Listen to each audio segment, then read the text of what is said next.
അശ്വിൻ അഞ്ജലിയുടെ അടുത്തേക്ക് പോവുകയാണ്. അഞ്ജലിയോട് എല്ലാ കാര്യങ്ങളും തുറന്നു പറയണം എന്ന് വിചാരിച്ചിട്ടാണ് അഞ്ജലിയുടെ അടുത്തേക്ക് പോകുന്നത്. എന്നിട്ട് അശ്വിൻ പറയുകയാണ്, ചേച്ചിയോട് എനിക്ക് കുറച്ച് കാര്യങ്ങൾ സംസാരിക്കാനുണ്ട്. അത് ഞാൻ ചേച്ചിയോട് പറഞ്ഞില്ലെങ്കിൽ ഞാൻ പിന്നെ ചേച്ചിയുടെ അനിയനാണ് എന്ന് പറഞ്ഞിരുന്നിട്ട് എന്താ കാര്യം, എനിക്കത് ചേച്ചിയോട് പറയണം എന്നൊക്കെ പറഞ്ഞിട്ട് അവൻ പറയാൻ തുടങ്ങുകയാണ്. ഇനിയിപ്പോൾ ഞാനിത് പറഞ്ഞു കഴിഞ്ഞാൽ ചേച്ചിക്ക് വിഷമം ഉണ്ടാവും. പക്ഷേ ചേച്ചി ഇനിയും കൂടുതൽ വിഷമിക്കാതെ ഇരിക്കാനും ഇനി ചേച്ചിയുടെ ജീവിതത്തിൽ അങ്ങനത്തെ സിറ്റുവേഷൻസ് അല്ലെങ്കിൽ അങ്ങനത്തെ വിഷമങ്ങളൊന്നും ഉണ്ടാവാണ്ടിരിക്കാൻ വേണ്ടിയിട്ടും കൂടിയാണ് ഞാനിത് പറയുന്നത് എന്നൊക്കെ പറഞ്ഞിട്ടാണ് അശ്വിൻ തുടങ്ങുന്നത്.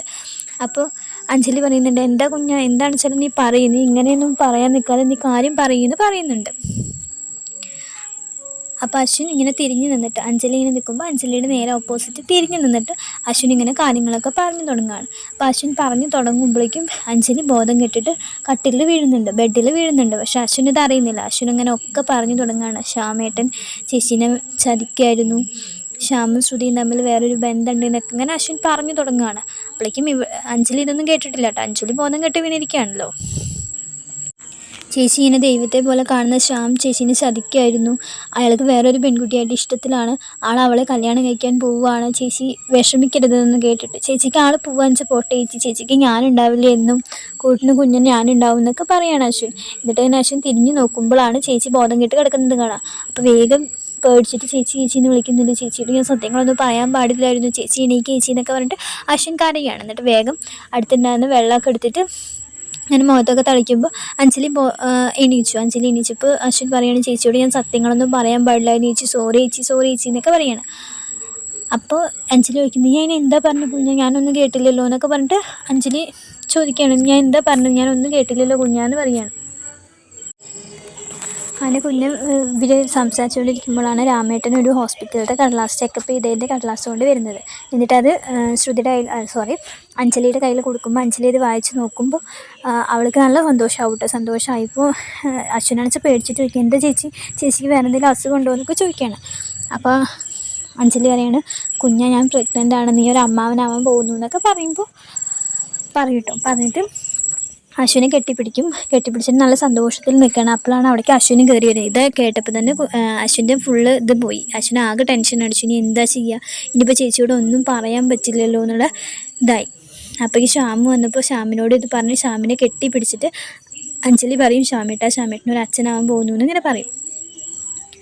അപ്പോൾ ശ്യാമിൻ്റെ മുഖത്തൊരു ജയിച്ച ഭാവമാണ്. അശ്വിൻ്റെ മുന്നിൽ ശ്യാം ജയിച്ചു എന്നുള്ളൊരു ഭാവത്തിലാണ്, ഒരു അഹങ്കാരത്തിലാണ് ശ്യാം അശ്വിനെ നോക്കുന്നുണ്ടാവുക. അശ്വിനാണ് ആകെ ഇനി എന്ത് ചെയ്യണം എന്നറിയാത്ത ഒരവസ്ഥയിലാണ് അശ്വിൻ നിൽക്കുന്നത്.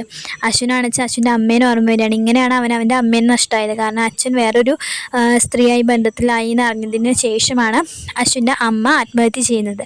അപ്പോൾ അതുപോലെ ഒരു അവസ്ഥ തൻ്റെ ചേച്ചിക്ക് വരാതിരിക്കാൻ വേണ്ടിയിട്ടാണ് അശ്വിൻ ഇങ്ങനെ കഷ്ടപ്പെട്ടത്. അപ്പോൾ അതിന് വേണ്ടിയിട്ടാണ് അവൻ ഇനി ശ്രമിക്കുന്നതും. അപ്പോൾ ഇത് ശ്യാമിന് ഇങ്ങനെ ഒരു അവിഹിത ബന്ധമുണ്ടെന്ന് അറിഞ്ഞു കഴിഞ്ഞാൽ അഞ്ജലി എന്തായാലും വല്ല കടുങ്കയും ചെയ്യുന്ന അശ്വിന് നന്നായിട്ട് അറിയാം. അപ്പോൾ എങ്ങനെയും തൻ്റെ ചേച്ചീനെ രക്ഷിക്കണം, തൻ്റെ ചേച്ചി ഒരിക്കലും ഇത് അറിയരുത്, തൻ്റെ ചേച്ചിയുടെ ജീവിതം ഒരിക്കലും നാശമാവരുത് എന്നുള്ള ചിന്തിച്ചിട്ടാണ് അശ്വിൻ പിന്നെ ശ്രുതിനെ കല്യാണം കഴിക്കാം എന്നുള്ള തീരുമാനത്തിലേക്ക് എത്തുന്നത്. ശ്രുതിയോടാണെന്ന് വെച്ചാൽ അശ്വിനും തീർത്താതിരാത്ത ദേഷ്യമൊക്കെയാണ് പിന്നെ ആവുന്നത്. പിന്നെ കാണിക്കുന്നത് ആകാശിൻ്റെയും പ്രീതിയുടെയും വിവാഹ ചടങ്ങുകളാണ്. അപ്പോൾ താലി കെട്ടാറാവുമ്പോൾ വിവാഹം നടന്നുകൊണ്ടിരിക്കുകയാണല്ലോ. അപ്പോൾ താലി കെട്ടാറാവുമ്പോൾ ആകാശ് അശ്വിനെ അന്വേഷിക്കുകയാണ്. അശ്വിൻ അവിടെ ഒന്നും കാണാനില്ല. അശ്വിനാണ് ആകെ ദേഷ്യം വന്നിട്ട് നടക്കുകയാണല്ലോ. അപ്പോൾ അശ്വിനെ കാണാനില്ല. അപ്പോൾ എല്ലാവരും പറയുന്നുണ്ട്, അശ്വിൻ വരും, അശ്വിൻ ഇവിടെ എവിടെയെങ്കിലുമൊക്കെ ഉണ്ടാവും, നീ താലി കെട്ട് പറയണം. അപ്പോൾ ആകാശ് പറയുന്നുണ്ടില്ല, ചേട്ടൻ വരാതെ ഞാൻ താലി കെട്ടില്ല, ചേട്ടൻ വരട്ടെ പറയാണ്. എന്നിട്ട് അവരെ താലിയും പിടിച്ചിട്ട് ഇങ്ങനെ അശ്വിനെ നോക്കി നടക്കുകയാണ്. അപ്പോൾ എന്താണ്, അശ്വിൻ ഇറങ്ങി വന്നു.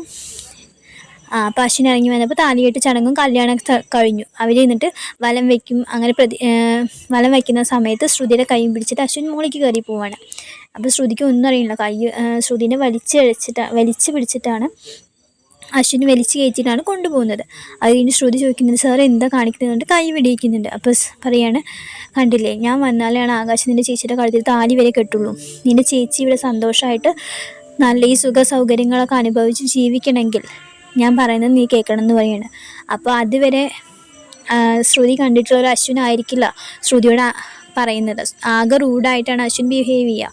അപ്പോൾ ശ്രുതിക്ക് അത് നല്ല വിഷമം. എന്നിട്ട് ശ്രുതി ചോദിക്കുക, എന്താ സാർ ഇങ്ങനെയൊക്കെ പറയുന്നത്, നിൻ്റെ സ്വഭാവമൊക്കെ എനിക്ക് മനസ്സിലായി, നീ കൂടുതലൊന്നും പറയണ്ട, ഞാൻ നിന്നെ കല്യാണം കഴിക്കാൻ പോവാണ്.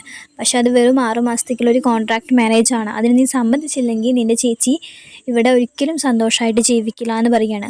അത് അവളെ വല്ലാണ്ട് വിഷമിക്കുക. അവൾ കുറേ ആലോചിച്ചിട്ട് അവൻ്റെ ആ ഒരു ഡിസിഷന് സമ്മതിക്കുകയാണ്. അവൻ്റെ ആ തീരുമാനത്തിന് അവൾ സമ്മതം മൂളാണ് വിഷമിച്ചിട്ട്.